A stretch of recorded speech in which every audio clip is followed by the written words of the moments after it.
How's it going, everybody, and welcome back to the channel. I've seen so many videos of people doing reviews online. We have the 6 months anniversary, the 1 year anniversary, the 5 years, and sometimes a 10-year look back review of your Rolex Submariner. I thought I'd do something a little different. I'm gonna do the 1 month one.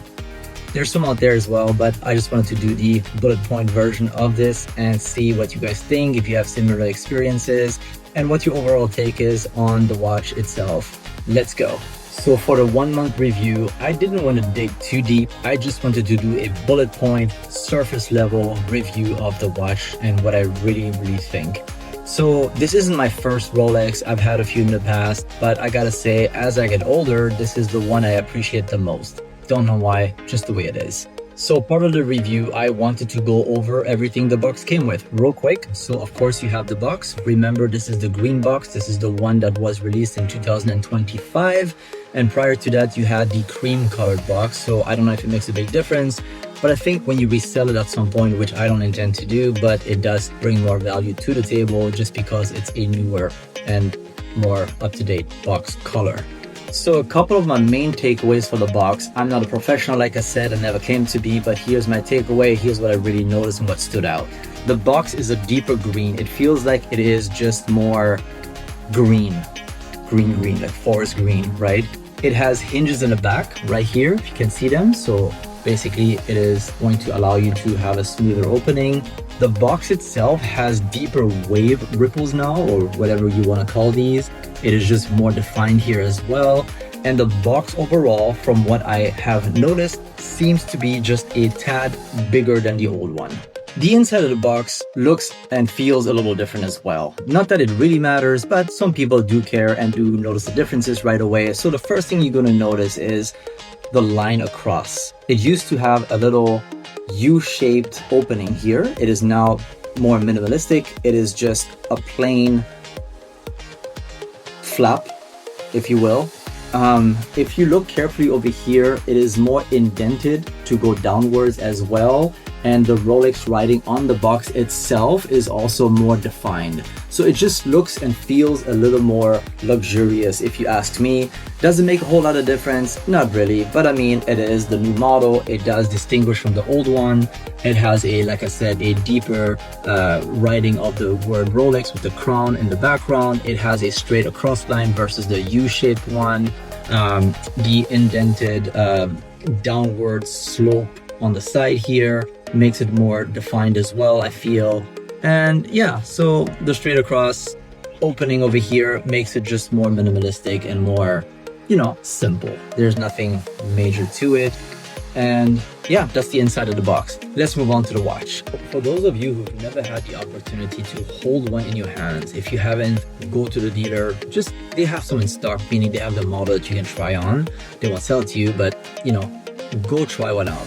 My favorite part of the entire watch, almost, I would say, besides this being, of course, a Rolex in the face and all that, is the Glidelock. The Glidelock is next level. I don't even know if there's something that compares out there.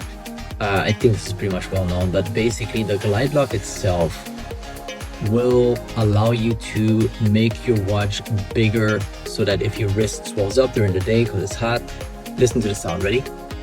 Boom, right? It is so secure and it allows you to literally pull the watch by this much and just extend it and make it bigger.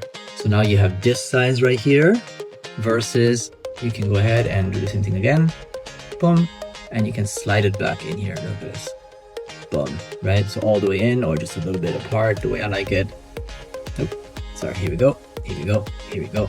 And here we go. And now it's much smaller on your wrist. That's my size right here.